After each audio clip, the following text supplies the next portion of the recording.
तो सत्संगियों के लिए ये महत्ता की बात क्यों बताई कि इस कलयुग से पहले जो 3 युग बीते, सतयुग, त्रेता और द्वापर, वो हमारे साहित्य में भी वर्णन है, जिसको स्वामी जी महाराज ने सार वचन, छंदबंद में और वार्तिक में वर्णन हुआ इसका। बल्कि विनती में तो साफ कहा है कि सतयुग त्रेता द्वापर बीता, काहू न जानी शब्द की रीता। शब्द की रीत उससे पहले नहीं थी। शब्द है क्या? शब्द से सारी सृष्टि जितनी भी है सब शब्द की पैदाइश है। शब्द के बिना किसी का कोई वजूद नहीं है। शुरू में शब्द था आदि काल में, और उसी ने सारी रचना की है। उसी शब्द से इस सूरत को जोड़ना है, क्योंकि ये रूह उस शब्द रूपी भंडार से जुदा होकर संसार में आई। लेकिन बीते युगों में चाहे और किसी नाम से जाने जाते होंगे, लेकिन उसको सरल करके स्वामी जी महाराज ने कलयुग में सुरत शब्द का योग हमको दिया। वो इसी दिन से आम सत्संग जो जारी हुआ, वो हजूर महाराज जी उनके गुरमुख शिष्य के आग्रह पर ही ये शुरू किया गया। उन्होंने बड़ी प्रार्थना की कि जी ये सूरत शब्द का योग जीव के कल्याण के लिए सबसे सुगम, सबसे सरल, गृहस्थियों के लिए इससे साधारण कोई रास्ता नहीं हो सकता कि संसारी लोग गृहस्थ के काम करते हुए अपने जीवन को सफल कर सकते हैं, मुक्ति को प्राप्त कर सकते हैं, जन्म मरण के बंधन को काट सकते हैं। आग्रह जब कोई भी करता है, दिल से करता है, पुरजोर अपनी पूरी आस्था के साथ कोई चाह जो रखता है, उसकी चाह अवश्य पूरी होती है। लेकिन चाह कैसी होनी चाहिए? अगर तुम्हारी चाह में स्वार्थ भरा हुआ है या तुम किसी का अहित करना चाहते हो, तो वो मालिक को मंजूर नहीं होगा। अगर तुम किसी के हित के लिए, कल्याण के लिए और किसी को सुख पहुंचाने के लिए तुम प्रार्थना करते हो, तो जरूर कबूल होगी।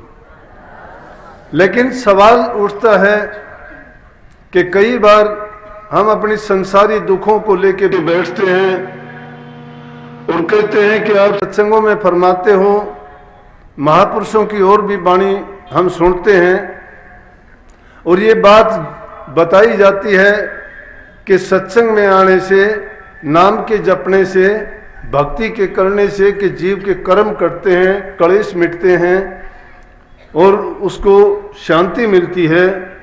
लेकिन हम इसका बहुत दूसरे तरीके से सोच लेते हैं या अर्थ गलत लगाते हैं।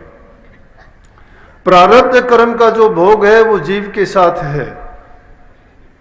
अब जो चीज, जिस चीज के लिए भक्ति की जाती है, उस भक्ति के उद्देश्य को हम नहीं सोच पाते।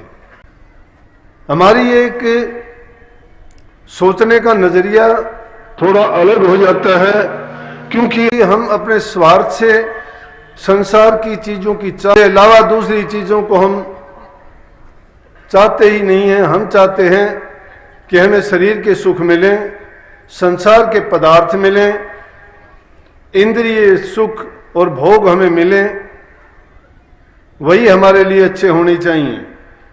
ना हमें ये पता कि पिछले जीवन में, पिछले जन्मों में हमने क्या किया है, क्योंकि इस जीव को इस चीज के बारे में पता नहीं है कि पाबंदी लगा दी गई थी जब ये रूह संसार में आई थी कि इसको अपने पिछले जीवन याद नहीं होने चाहिए।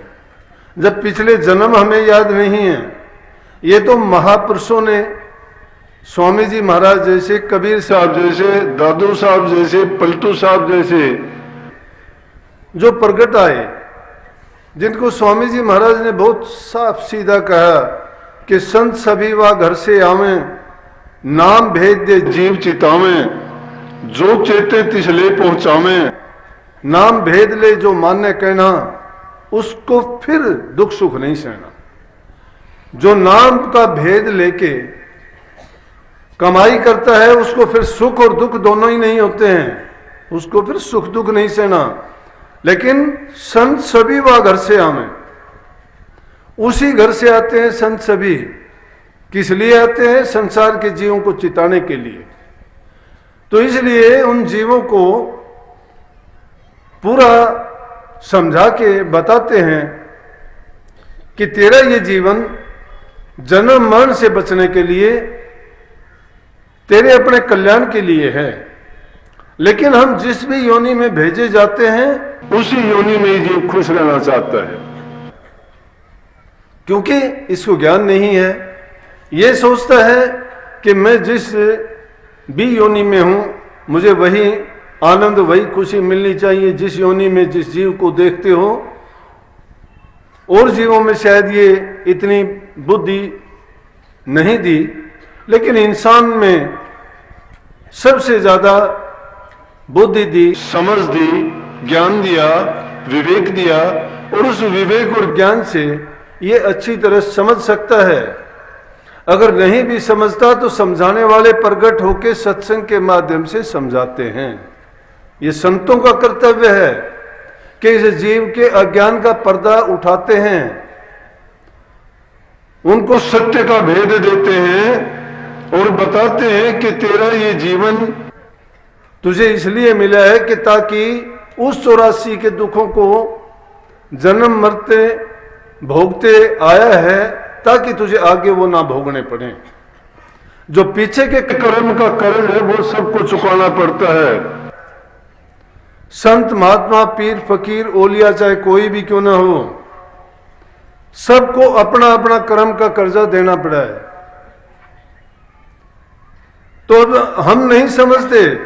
संत फकीर कभी वो तो जानते हैं, हम बात बात पे कह देते हैं कि मालिक की मौज है, मालिक की रजा नहीं समझते। हम तो यहां भी इस रास्ते पे चलने वाले भी दुनिया को धोखा देते हैं, उनको भी सच्चाई नहीं बताते। अगर उस सच्चाई का पता लग जाए तो उस जीव को जरूरत क्या रहेगी। लेकिन संसार की झूठी मान बढ़ाई, इज्जत सम्मान के लिए पता नहीं क्या क्या करते हैं, लोगों को भ्रम में डाल देते हैं।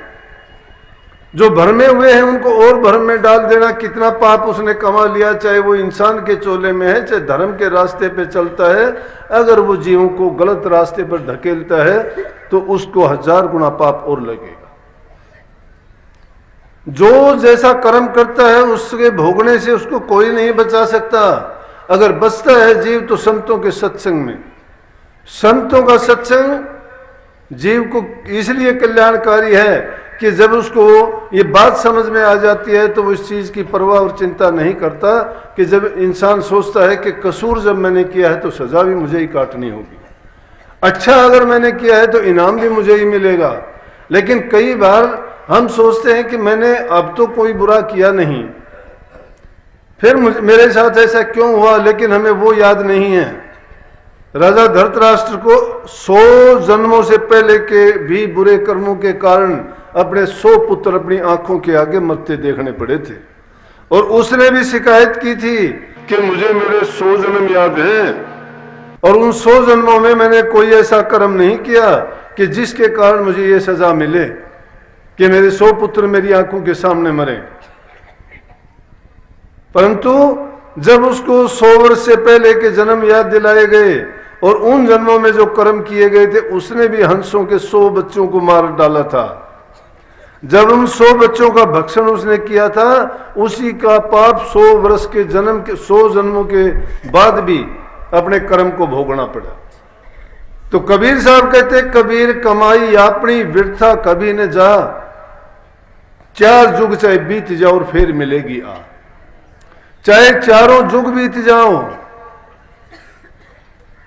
4 युगों में कितने वर्ष होते हैं, इतने बीतने के बावजूद भी वो जीव का कर्म उसका पीछा करता रहता है, पीछा नहीं छोड़ता। ये कटु सत्य है जिसको हम मानना नहीं चाहते। भ्रमों में डालने वाले कुछ के कुछ भ्रम डालते हैं। दुनियादारी को अगर देखोगे तो दुनियादारी में है क्या? बाहर की दुनिया में अगर देखते हो तो तीन ही चीज हैं, पत्थर, पानी और कागज। पत्थर की मूर्तियों की पूजा करते हो, पानी की तीर्थों में डुबकी लगाते हो, कागज की किताब लिखी बातों को मानते हो। भक्ति का जो रास्ता है वो सूरज शब्द का योग है, ये करनी का मार्ग है। पाखंड नहीं चलता इस पर। इसको अपनी रूह को ऊंचा उठाना होता है। जो इस संसारी पदार्थों और चाहत के नीचे ऐसी दबी हुई है कि जिसको उभारना और निकालना बड़ा कठिन है, लेकिन किसी पूर्ण गुरु का साथ जिसको मिल जाता है और उसके सत्संग के वचन को वो जीव मान लेता है और उनके अनुसार वो करनी करता है, तो निश्चित रूप से उस जीव का कल्याण हो जाता है। परंतु हम क्या सोचते हैं, हमें यकीन नहीं आता। यकीन क्यों नहीं आता? कि हम भरमे हुए हैं। हमने अपना मन संसार के पदार्थों में फैला दिया है, बारी दुनिया में। इंद्रियों के द्वारे से हम इसको संसार में ही देखते हैं, स्थूल रूप में ही देखना चाहते हैं। हमारी बुद्धि, समझ, हमारा विवेक भी यही काम करता है कि स्थूल रूप में इन आंखों से देखने वाली चीज, कानों से सुनने वाली चीज हमारी समझ में आती है, उसको हम मान लेते हैं। लेकिन जो चीज सूक्ष्म से सूक्ष्म है, जो चीज कण कण में मौजूद कहते हुए देर नहीं लगती, जो हर जगह मौजूद होते हुए भी उसको देख नहीं पाते हैं, लेकिन उसमें जो क्रिया होती है, उस क्रिया की ओर अगर विवेक से ध्यान दिया जाए तो प्रत्यक्ष रूप में हमें पता लगेगा कि वो जिस चीज शक्ति है जो वो कण कण में मौजूद और व्याप्त है। अगर ये चीज समझ में जीव के आ जाती है, फिर भ्रम की कोई गुंजाइश नहीं रहती। जैसे ये बारी भक्ति में पूजा पाठ को अच्छी तरह समझते हैं, तीर्थ व्रत को अच्छी तरह समझते हैं, यज्ञ हवन करते हुए अच्छी तरह हमारी समझ में आते हैं, आरतियां उतार लेना, पाठ कर लेना, ज्योत जला देना हमें अच्छी तरह समझ में आती है। लेकिन जो अंतर में ज्योत है उसको देखना कठिन है। अंतर में तीर्थ है, उसमें स्नान करना बड़ा मुश्किल है। क्यों मुश्किल है? कि अंतर की ओर तो मुंह करते ही नहीं हम। संत मत ये भेद देता है कि बाहर की दुनिया में जो तुम देखते हो ये चीजें स्थूल रूप की हैं, लेकिन उनको खोजने के बजाय सूक्ष्म रूप में तुम्हारे अंदर ही क्यों न जाओ। नानक साहब जिसको कहते हैं कि जो कुछ है सो घट के माही, बाहर ढूंढे सो भूल भुलाई। जो कुछ है वो अंतर में है, बाहर नहीं है। लेकिन जो बाहर ढूंढते फिरते हो वो भूल भुलैया है। किसी सेठ की ये आदत थी कि उसने किसी शब्द भेदी गुरु से नाम की दीक्षा ली थी और नाम की कमाई करता था अंतर्मुख होके, बाहर दिखाने की जरूरत नहीं थी।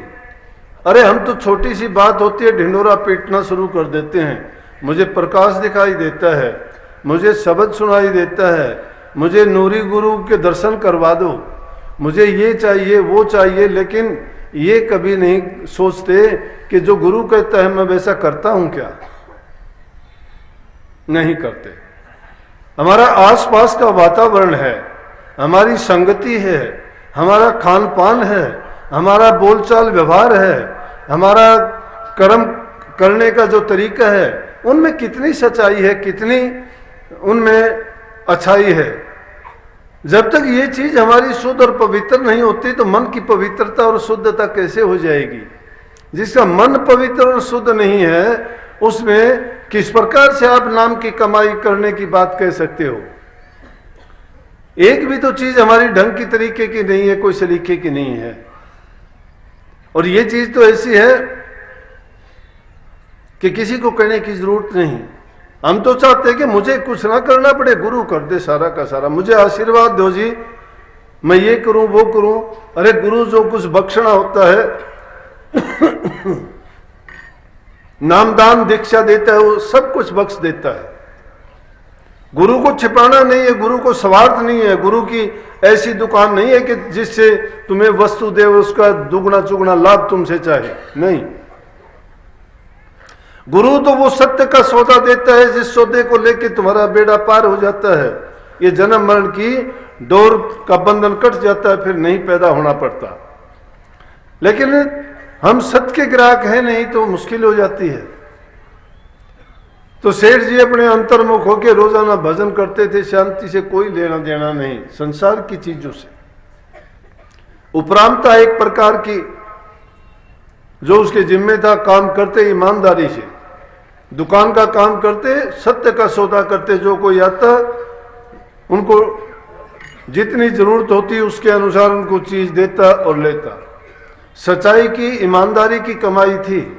जो ईमानदारी और सच्चाई से काम करता है उससे जो उसके घर में चीज आती है, धन आता है, वो भी पवित्र होता है।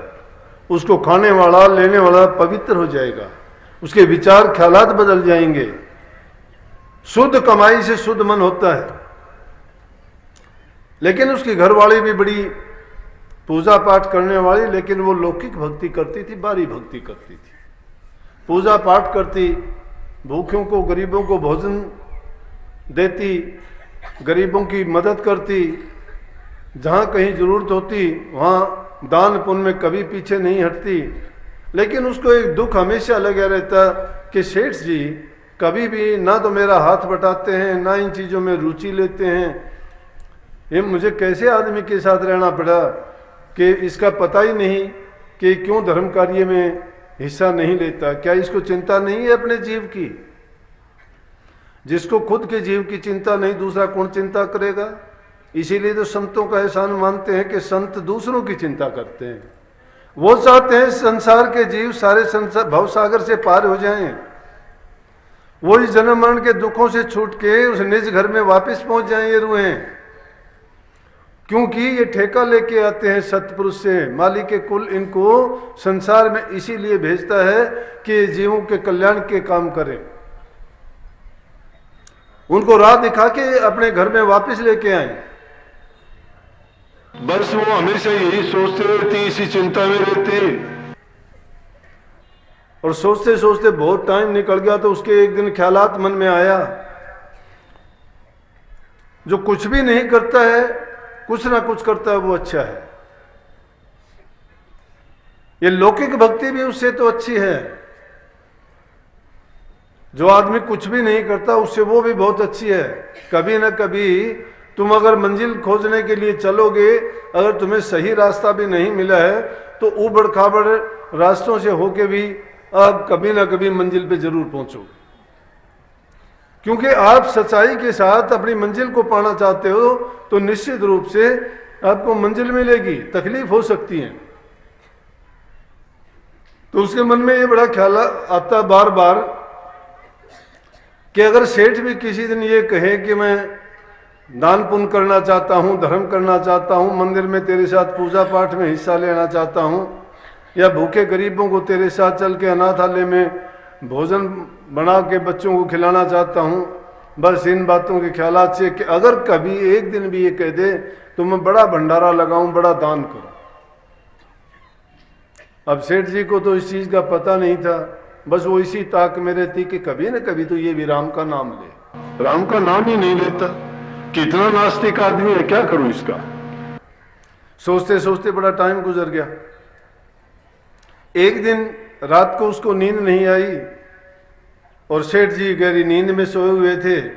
सोते सोते उसकी नींद में ही कहीं करवट बदली और करवट बदलते हुए मुख से निकल गया राम। राम का नाम निकलते ही सेठानी बड़ी खुश हो कि आज तो इसके मुख से राम निकला। भाई नास्तिक तो नहीं है ये। और बोली कि मैंने तो प्रण किया था कि कल को भंडारा लगाऊंगी, बड़ा दान पुण्य करूंगी।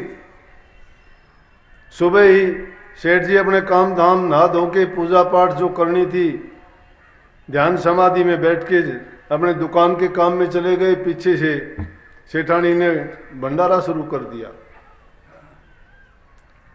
लोग उनके घर की तरफ जाते, भोजन जीम के जाते कि सेठ जी आज तो कमाल कर दिया, आपने भंडारा दे रखे, आप दुकान में बैठे हो। वो सोचता रहा किसी और को कहते होंगे या इनको गलतफहमी होगी कि भंडारा इसने दिया, मैं घर का मालिक हूं, मुझे पता ही नहीं। जब शाम को दुकान बंद करके गया तो देखता है कि सेठानी बड़ी खुश।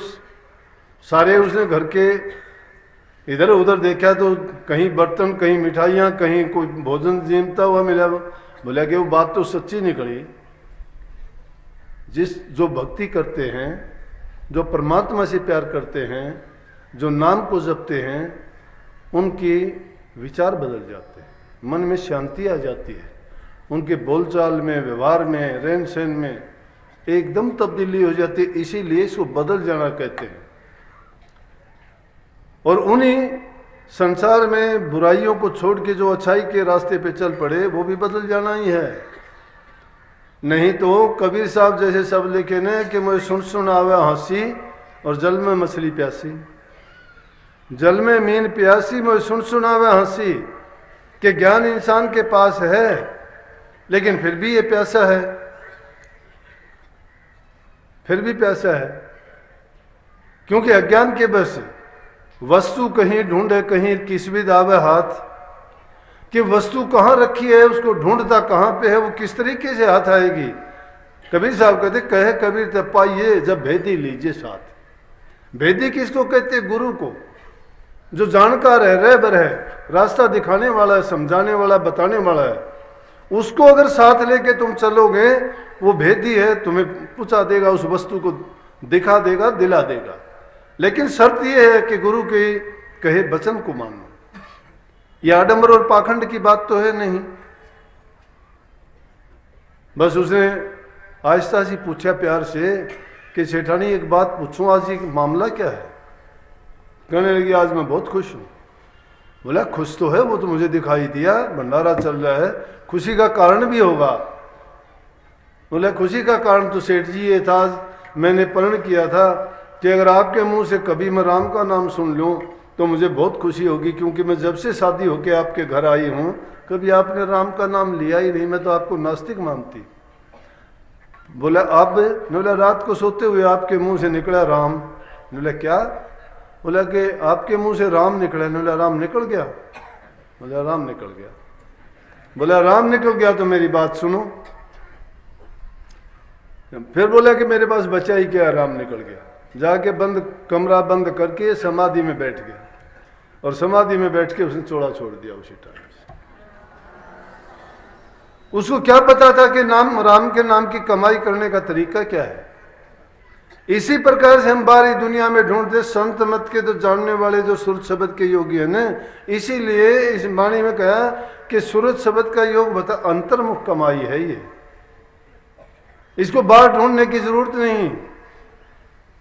बाहर ढूंढोगे, पहाड़ों में जाओ, जंगलों में जाओ, गुफाओं में जाओ, कंदराओं में जाओ, क्या क्या ढूंढोगे? कुदरत का खेल है ये तो 5 तत्व की रचना है। स्थूल रूप में बाहर जिन तत्वों को देखते हो उन्हीं के मेल से हमारा शरीर बना है। इसके अंदर वो शक्ति विराजमान है जिसको हम बाहर खोजना चाहते हैं। और जो सूरत शब्द का योग, इसीलिए इस बसंत पंचमी के दिन स्वामी जी महाराज ने जो सत्संग जारी किया उसमें जीवों को हर प्रकार का ज्ञान दिया।